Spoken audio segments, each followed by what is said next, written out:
3, 2, 1. Sa tulong ng booster, nakarating sa kalawakan ng Starship rocket ng SpaceX. Talauna ay humiwalay ang booster nito, pero di tulad ng ibang booster na inihuhulog lang, dahan-dahang bumaba ang super heavy booster hanggang sa saluhin ito ng higanting metal arms ng launch pad. Unang beses siyang nagawa sa kasaysayan ng pag-launch ng mga rocket sa kalawakan. Muntik tamaan ng tumalsik na fuel tank ang kumuha ng videong yan ng pagsabog ng fuel station sa Chechnya. 4 ang nasawi sa pagsabog, kabilang ang 2 bata. 5 ang nasugatan.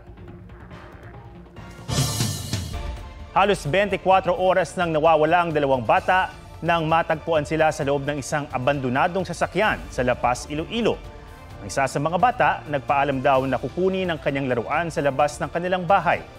Agad na humingi ng tulong ang nanay nito sa barangay at doon nalaman na nawawala rin ang kasama nitong bata. 50 metro mula sa kanilang bahay natagpo ang umiiyak ang mga bata na nasa loob ng sasakyan. Naalam pa ng pulisya kung paano silang nalock sa loob. Agad binigyan ng medikal na atensyon ng mga bata.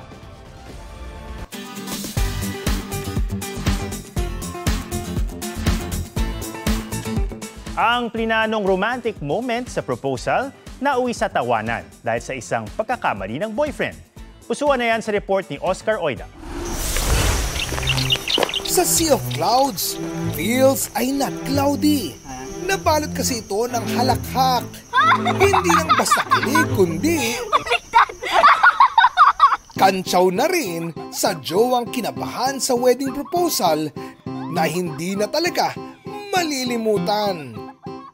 Sila ang magkasintahang Chris at Jai. It's a yes pa rin naman, pero dahil baliktad ang pagkakahawak sa singsing, upside down din ang feeling. Pinakabahan ako. Maluwag? Ay gosh, yung yun! Ipaano na lang natin?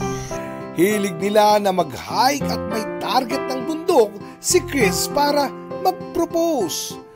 Pero nang nasa isang view deck na sila sa bundok sa Misamis Occidental, Sabi ko, hanap na lang ako ng ibang view na maganda rin, yung kita rin yung buong lugar. Bit-bit ko na talaga yung proposal ring na yan.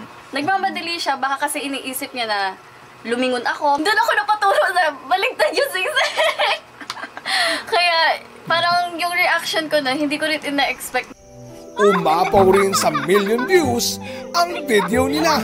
At kahit pa tila fail sa pagiging romantic ang proposal, see you pa rin sa nalalapit nilang kasal. Oscar Oida, nagbabalita para sa GMA Integrated News.